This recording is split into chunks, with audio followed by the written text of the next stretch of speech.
오늘 말씀의 제목을 한번 따라하실까요? 하나님과 함께 일하는 자의 숨겨진 비밀. 하나님과 함께 일하는 자의 숨겨진 비밀이다, 이런 제목으로 말씀 은혜를 나누기를 원합니다.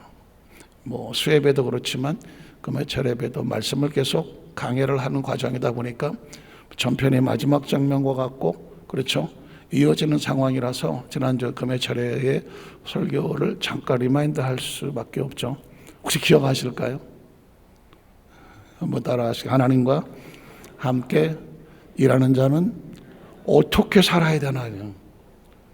오늘 제목은 하나님과 함께 일하는 자의 숨겨진 비밀이라고 말하면, 지난주 금요철 예배 설교는 하나님과 함께 일하는 자는 어떻게 살아야 되는지 굉장히 중요한 거예요. 여러분, 제가 라이프라는 영어 단어를 썼습니다. 자, 인간의 생명을 영어로 뭐라고 말할까요? 라이프라고 했죠. 내 생명, my life, 내 생명이. 그런데 내 생활은 또 뭐라 하는지 아세요? 역시 my life예요. 재밌지 않아요? 생명을 라이프라고 말하고 생활도 라이프라고 말해요. 라이프 스타일. 그렇죠? 그러니까 생명이라고 하는 것은 태어나는 것만도 기적적인 사건이긴 하지만, 태어나는 것만 가지고 라이프라고 하기에는 중요한데도 모자라. 그 라이프는 삶의 생활이 되어가는데 어떻게 살아가냐가 중요한 거지. 태어난 생명은 천하보다 중요한데, 소중한데, 가치가 있는데, 이게 어떻게 살아가느냐의 또 다른 라이프는 진짜 라이프를 빛나게 할 수도 있고, 그 소중한 생명을 피처성이로 만들 수도 있는 거예요. 그러니까 라이프라고 하는 단어는 생명이라고 하는 단어만큼 소중하지만, 그 생명이 어떻게 살았냐, 생활을 했느냐, 중요한 거죠. 그냥 한국말로 해도 마찬가지예요. 우리의 생명이라고 하는 것은 태어나는 것으로 끝나지 않아요. 그 생명이 어떻게 살았느냐, 예수를 믿었다면 믿는 것으로 끝나지 않죠. 영접하는 자, 곧 그 이름을 믿는 자들에게는 하나님의 자녀가 되는 권세를 주셨다. 하나님의 자녀라는 단어는 되는 것만 가지고 끝나서는 안 되죠. 자녀가 어떻게 살았느냐가 같이 있어야 그게 정말 복 있는 삶이 되는 거거든요. 레위기를 끄집어 왔어요. 레위기 1장에 보면 짐승의 피를 뿌려서 죄사함을 받고 하나님과 화목하게 되었습니다. 그런데 그걸로 끝나지 않아요. 레위기 2장에 가면 그 소재를 들여지고 곡식의 가루를 곱게 빻아서 헌신하는 삶의 모습으로 어떻게 생활을 하느냐가 중요한 거예요. 예수님을 구주로 믿으시면 아멘 하시기 바랍니다. 예수를 구주로 믿었다는 것은 엄청난 축복이지만, 예수 믿는 성도가 어떻게 살아왔느냐, 제가 아까도 말씀을 드렸지만 어떻게 살아왔느냐, 어떻게 살아왔느냐. 투개의 일을 했지만은 투개가로서 선발되는 것 같고, 왕의 왕궁에 선발되는 것도 중요하지만, 그 투개가 어떻게 훈련을 받아서 어디 경지까지 갔느냐는 중요한 거거든. 그렇지 않겠습니까? 예수 믿는 어린아이로 평생 끝나겠느냐, 아니면 좀 성장하다가 끝나느냐, 아니면 어디 곧 단계까지 이제는 됐습니다, 아직 안 됐습니다가 아니라 됐습니다, 됐어요, 그분 됐어요, 그분 됐다고요 라고 인정할 만한 그 경지까지에 대한 간절함이 있으십니까? 소원이 있으십니까? 혹시 이런 생각 해보셨나요? 난 예수 믿고 하나님의 자녀가 됐는데 난 어디까지 이런 크리스찬이 되고 싶다. 하나님 보시기에 야, 너 그 정도까지 됐니? 그런 마음의 소원 생각해 보셨어요? 할 수만 있으면 더 가까이 하나님의 근처 옆에 설 수 있는, 경지라고 표현하는 게 조금 세속적이긴 하지만 그 위치까지, 경지까지 하나님의 옆에, 소위 말하는 하나님의 천국의 보좌 좌우편 쓰는 이유가 뭘까요? 위치를 말할까요? 높고 낮고 이런 거 계급을 말할까요? 아니겠죠. 하나님께서 늘 하나님 마음이 아파야 하나님의 중심까지 가서 언제든지 하나님께서 필요할 때마다 사용할 수 있는 하나님의 동역자가 되어지는 거죠. 오늘 성경은 그래서 고린도서 6장 1절로 2절에는 과연 네가 하나님 앞에 은혜를 입었다면 어떻게 살아야 되니? 하고 나왔던 단어가 뭐냐면 하나님의 의뢰를 헛되이 받지 말라는. 같이 읽어볼까요? 우리가 하나님과 함께 일하는 자로서 너희를 권하노니 하나님 은혜를 어떻게 하지 마라? 헛되이 받지 말라. 2절을 보니까 이르신 내가 은혜 베풀 때 너에게 듣고 구원의 날을 도왔다 하셨으니 보라 지금은 은혜 받을 만한 때요 보라 지금은 구원의 날이란다. 한번 따라하시게. 하나님의 은혜를 헛되이 받지 말라. 여러분 이게 어떻게 들리세요? 혹시 아십니까? 친절이 계속되면 권리로 한다. 어떤 사람에게 예를 들어서 그냥 뭐 매일 밥을 사줬다고 해보세요. 아유 뭐 내가 좀 형편이 낮고 그 친구는 조금 여러 가지 어렵고 힘들기 때문에 만날 때마다 내가 밥을 사줬다고 해보세요. 근데 어느 날 내가 지갑을 안 갖고 왔어. 그리고 또 어떻게 그날은 형편이 안 됐어. 그래서 야 오늘은 내가 밥을 못 사주겠다. 내가 조금 그렇다 그럴 때 그 사람이 아 그래 오늘은 내가 살게 이렇게 나오면 그건 은혜를 아는 거예요. 그런데 야 그건 너 때문에 굶잖아. 이해가 되시겠어요? 아니 그동안 계속 밥을 사줬어요. 마침에 막 고맙다고 그러죠. 아 참 내가 너 때문에 친구 잘 만나서 아 내가 진짜 너 때문에 고맙다. 그래 막 고마울 줄 알고 그래. 야 이 은혜를 내가 언제 갚냐. 내가 잔대 꼭 갚을 때 어느 날인가부터는 이게 자연스럽게 내가 돈 내는 게 그냥 익숙해졌는데 아 그날따라 아, 내가 오늘 식사를 못 살 것 같아. 그랬더니 화를 내더니 야, 네가 안 사주면 나 어떡하라고? 너 때문에 쫄쫄이 굶어야 돼? 아씨, 오늘, 아씨. 혹시 이런 경험 해보셨어요? 그냥 예를 들어서 말하는 겁니다. 엄청난 은혜를 입었지만, 그 감동과 감격이 있지만, 세월이 지나는 가운데에 그 은혜가 사그러가거나, 잊혀져 가거나, 그건 뭐 당연한 거 아니야? 당연시 되거나, 어느 날, 그건 나의 권리같이 생각이 되어져서, 은혜를 까먹는 건 둘째 치고 왜 안 해줘? 왜 나를 대우 안 해줘? 라고 하는 권리로 하는. 그래서 인간 처세술에서 친절을 권리로 하는 사람은 바로 이거 뭐야? 손절해라. 힘들다. 요즘은 참 굉장히 그런 인간 처세술이 많아요. 삶을 살아가면서 그런 어떤 인정에 끌려갖고 거꾸로 그래서 이렇게 얘기하잖아요. 아 미안해 내가 다음에 살게. 아 미안해. 갑자기 졸지에 미안한 사람이 되는 거죠. 사실은 점점 인간관계도 정리가 피어져 가는 가운데 크리스찬들에게는 소중한. 만약에 거꾸로 하나님께서 우리에게 주신 은혜가 얼마나 귀하고 소중한데 그 엄청난 은혜를 아시겠어요? 그 감격에 눈물 흘리고 은혜 받고 성령 받고 사명 받고 직분 받고 예배 때만 나와서 앞져서 앉아서 드리고 옛날에 여의도에서 뭐 1부터 7부까지 예배 드릴 때 아침부터 와서 7부까지 예배 드리는 사람도 있다더라고요. 요즘이야 10분만 늦게 끝나도 왜 빨리 안 끝내? 아이씨 우리 예배가 길어갖고. 그렇지 않아요? 혹시 그렇지 않아요? 혹시 그렇지 않아요? 아, 혹시 뭐 기도 시간 한 10분 안 되면 안 될까요? 아, 되게 힘들어요. 혹시 그렇지 않으세요? 기억하세요? 최근에 제가 장로교 목회단에 그 사무총장하고 대화하다 깜짝 놀랐어요. 목사님, 지금 대한민국 교회가 얼마나 힘든지 아세요? 목회자들이 얼마나 힘든지 아세요? 교회가 얼마나 흔들리고 있는지 아세요? 이분이 왜 나한테 왜 이러나고 왜요? 그랬더니 장로계 목사님이요.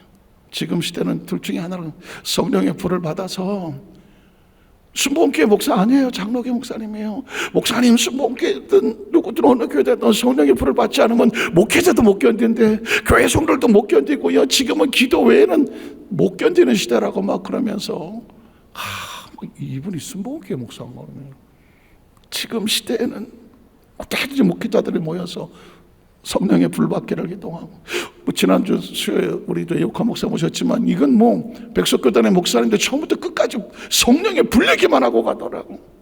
성령의 불 받고 달라진 거, 성령의 불 받고 역사가 나타나는 거.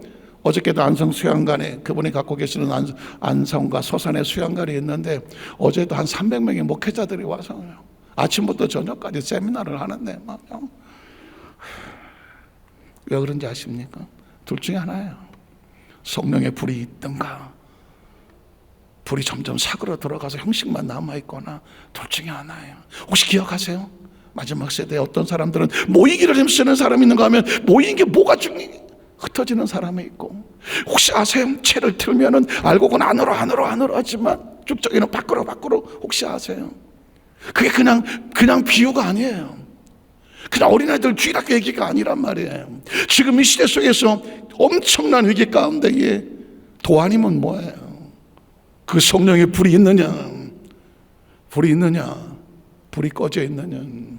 최근에 제가 교단에 초급회자 여러 목사님들, 봉사 목사님들 만나고 목회자를 만나는 가운데 깜짝 놀란 것은, 우리 순복회는 늘 성령 충만했기 때문에 그냥 익숙했었는데 이러더라고요. 목사님, 성령의 불이 있는 목사님들을 만나고 싶어요. 성령의 불이 있는 목사님들이 모여야 돼요. 성령의 불이 있는 목사님들이 한국교회를 살려야 돼요. 와, 그래서 다시 보게 됐어요. 목회자들도 이 사람의 속에 성령의 불이 있는지 없는지를, 그 불을 느끼고 불이 꺼져 있는지 불이 타고 있는지를 알고 싶어하고, 그 불이 타고 있는 사람과 같이 연합해서 하나님 일을 하기를 원하는구나. 그 성령의 불이 뭐예요? 은혜예요. 은혜가 식지 않고 은혜에 감사해서 여전히 하나님 앞에 나와서 큰 은혜를 감사하는 사람과, 은혜를 받은 기억이 있는데 까맣게 잊어버려갖고 그 속에서 사그라들어가 있느냐. 그래서 성경은 우리에게 말하는 거예요. 하나님 은혜를 헛되이 받지 말으라고. 또 하나는 하나님 앞에 나가서 비방의 그릇이 되지 말아라. 3절에 보면 이렇게 말하죠. 우리가 이 직분의 비방을 받지 않게 하려고. 무엇이냐 말이에요. 그러니까 이제 은혜를 받은 성도가 어떻게 해야 되냐면, 크리스찬으로서 그 명예를, 하나님의 명예를 흠집내지 않도록.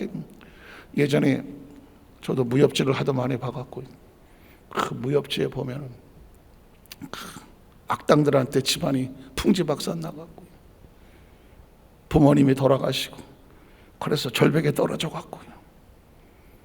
여러분은 무협지를 안 봤기 때문에 저만 얘기하는 거지. 절벽에 떨어졌다. 거기서 고수를 만나갖고 신비의 영약을 먹고 그냥 고수가 돼서 나타나갖고 집안에 원수를 갚겠다고 갔대. 그때 하는 말이, 우리 가문의 이 명예를 회복하겠다고 나오는 거예요. 우리 가문의 명예를. 가만히 생각해 보니까 크리스찬은 뭐 하는 사람이냐면 하나님의 이 명예를 회복을 시키는 거예요. 어떻게 생각하세요? 하나님의 명예 생각해 보셨어요? 우리 가문의 명예, 예수 믿는 성도들이 하나님의 명예에 대해 생각해 보셨어요? 우리가 매 주일마다 나와서 하나님의 뜻을 알아도 뜻대로 살지 못하고 우리의 죄를 용서하여 주시옵소서 맨날 회개 기도만 해야 돼요. 혹시 감사 기도할 수 있는 거 없으세요? 어떤 위기가 있었는데, 어떤 유혹이 있었는데 넘어지지 않고 쓰러지지 아니하고 다시 일어서서 하나님 승리하게 하심을 감사합니다.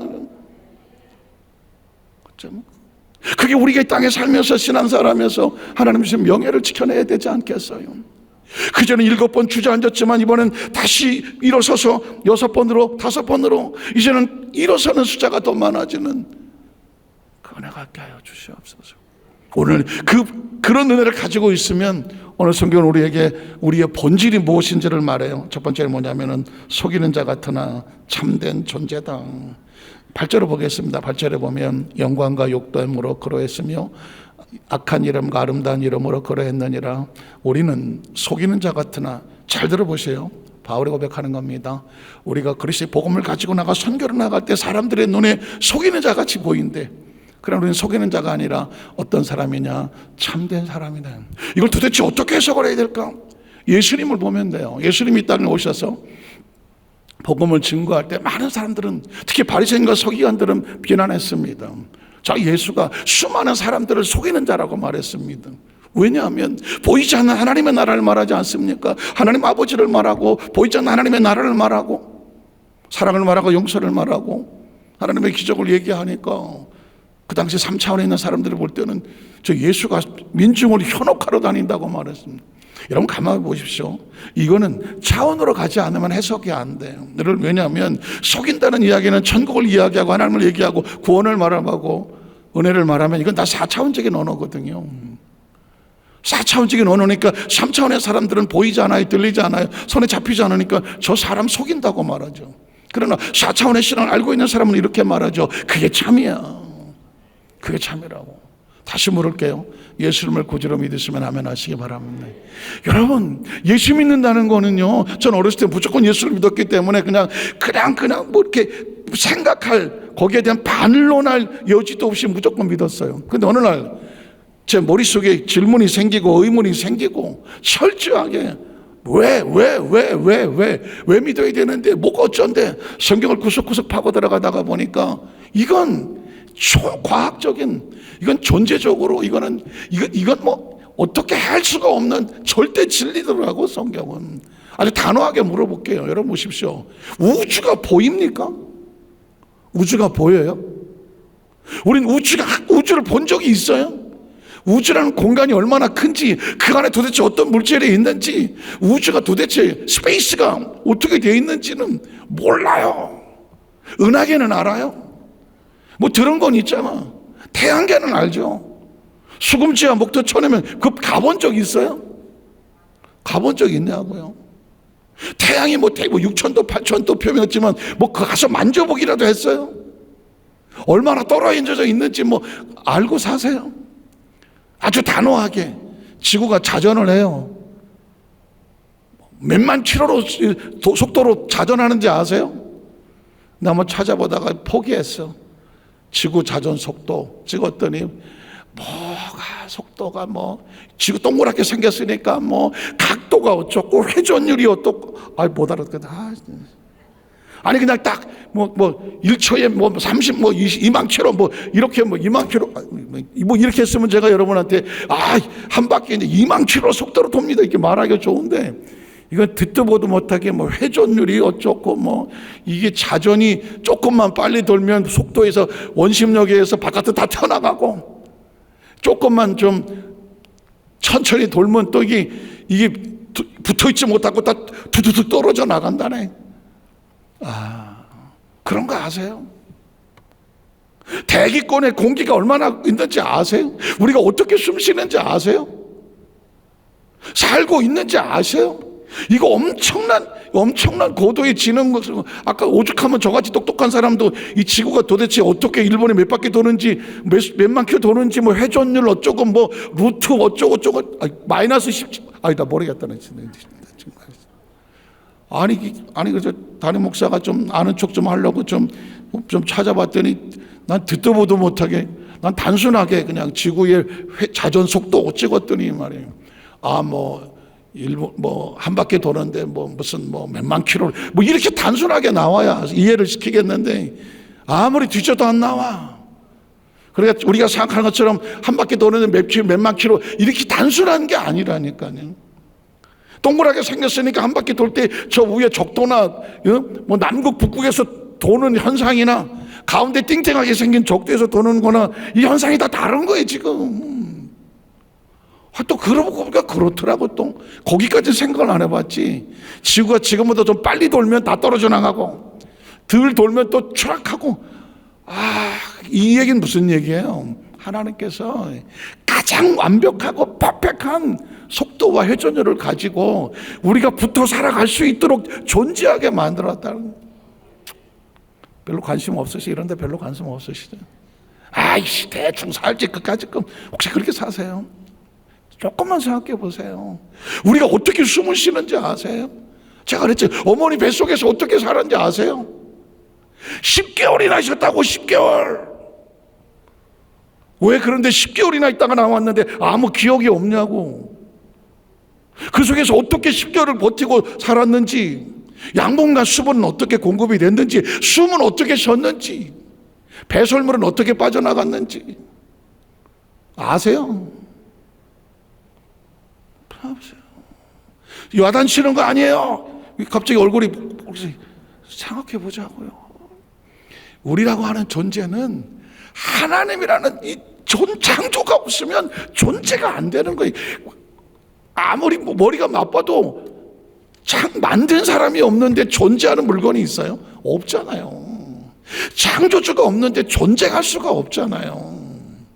시간과 공간 안에 갇혀있는 3차원의 세계는 시간 바깥에 공간 바깥에서 그 시간 바깥 공간 바깥에 있는 창조주가 시간과 공간을 만들어서 우주가 존재하고 지금 저와 여러분이 살잖아요. 사는 게 뭐예요? 시간 안 속에 들어왔다가 시간 바깥으로 나가는 거잖아요. 공간 안에 들어왔다 공간 바깥으로 나가는 거잖아요. 그렇잖아요. 그래서 우리가 추측하잖아요. 우리가 100년 안쪽에 다 떠난다고 얘기하잖아요. 100년 전에 있었어요? 없었잖아요. 조금만 생각하면 그래서 철학자들은 말하죠. 인간은 태어나자마자 죽음에 이르는 병이 걸려서 죽음을 향해서 달려가는 거예요. 하루 살았다는 얘기는 죽었다 죽으러 하루 더 이제 죽으러 간다는 얘기예요. 그러나 크리스천들은 이렇게 말하죠. 죽음을 향해 달려가는 것이 아니라 부활을 향해서 달려간다. 좀 더 가까이 말하면 크리스천은 이 땅에 존재하지만 어떻게 하는지 아세요? 하나님께로 가는 거예요. 하나님께로 가는 거예요. 아주 조심스러웠죠. 전 아무리 생각해도 군대 생활하는 것 같아요. 여성 동지들이 제일 듣기 싫어하는 게 군대 얘기라고 그러는데 어떻게 하겠어요? 남자들은 평생 군대 생활에서 벗어나지를 못해요. 군대 가기 전에 저 장발이었어요. 이렇게 머리 도끼비 스타일 괜찮았어요. 저요.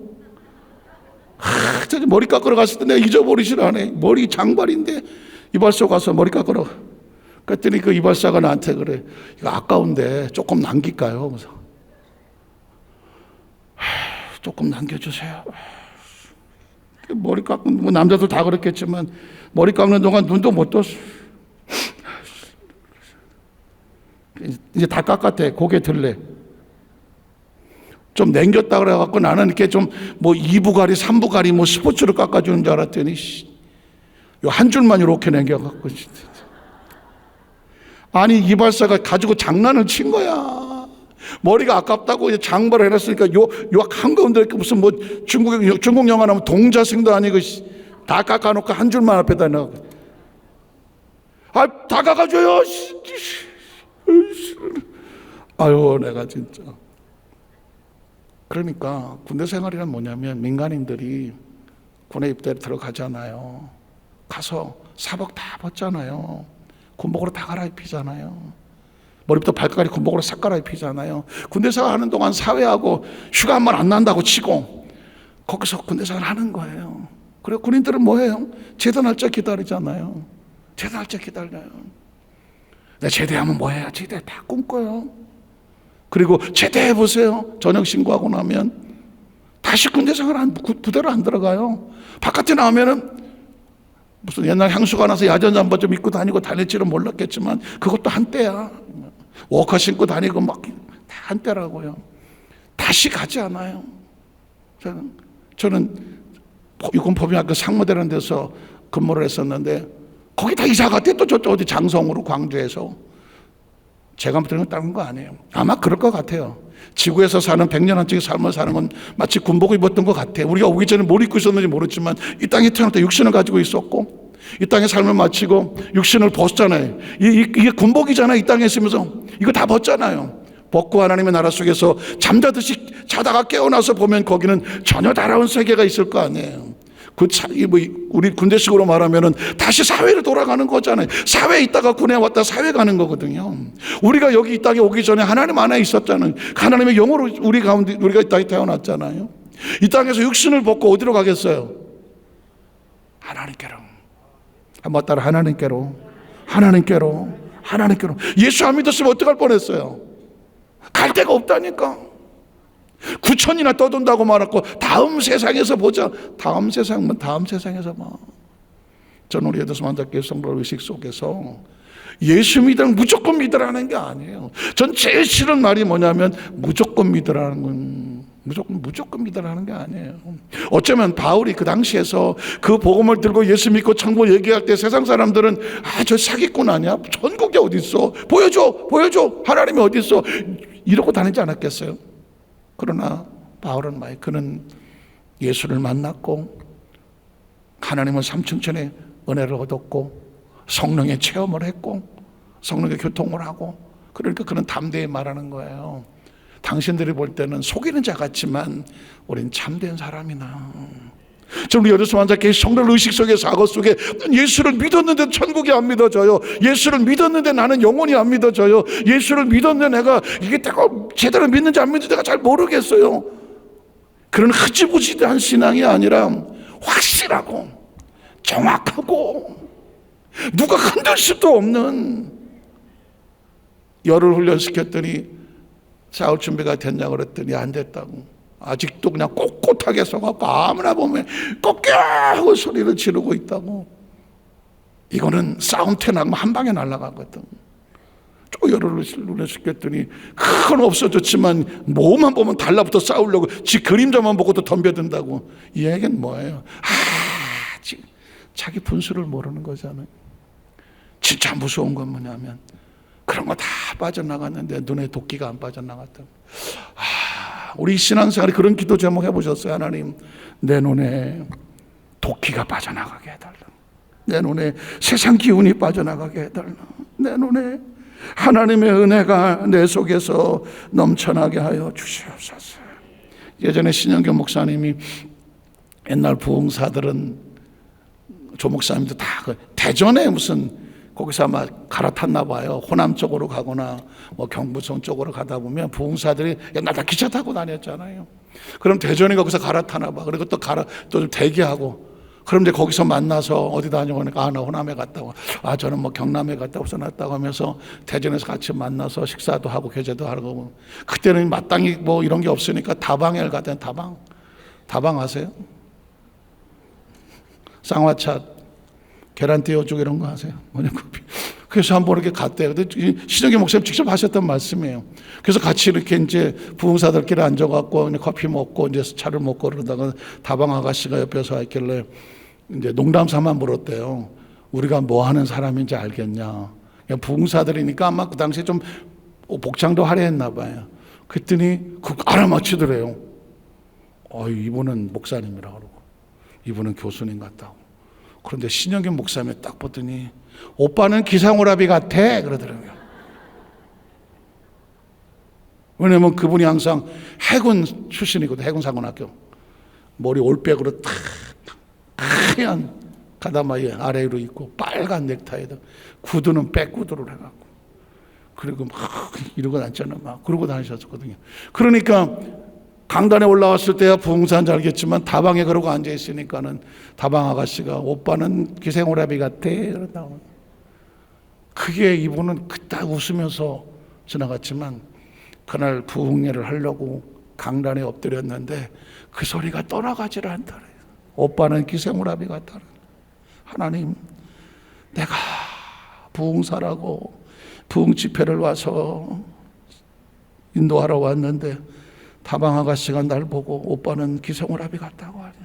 도대체 내가 모습이 어떻게 내가 있었길래 그 아가씨 눈에는 기생오라비로 보였을까. 그래서 강단에 올라가기 전에 그냥 강대상에서 30분 울었다고 그러더라고. 그리고 올라가자마자 그 얘기를 했다고 하더라고. 기생오라비가 올라왔다고. 예수 믿고 하나님의 백성이 됐는데 왜 저 사람들 왜 내가 기생오라비로 보였을까? 크리스찬들은 어떤 모습으로 하나님 앞에 우리가 살아야 되나? 그러면서 그 얘기만 가지고 그냥 말씀을 나누다가 성도들이 딱 울음바다가 됐다는 거예요. 나는 세상 사람들 왜 뭐처럼 보일까?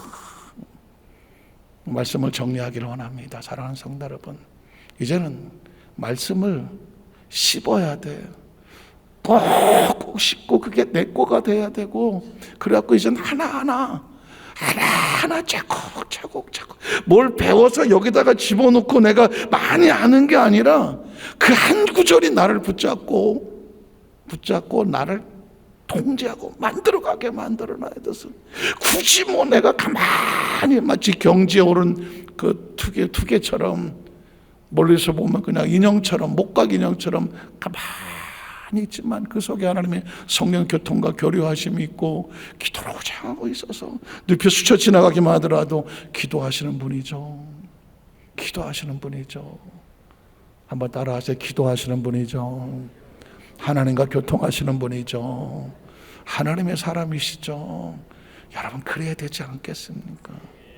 오늘 저와 여러분이 그래서 그 속에서 우리가 나가는 말이 세상 사람의 말이 아니라 하나님의 은혜가 풍겨나게 하셔서 그래서 오늘도 그 기도하려고 모인 거고 그렇게 하려고 말씀을 들은 거고 그래서 말씀 듣고 나갈 때 하나님의 은혜가 우리 속에 충만하게 우리를 덮어가시기를 주의 이름으로 축복합니다. 기도하겠습니다. 하나님 아버지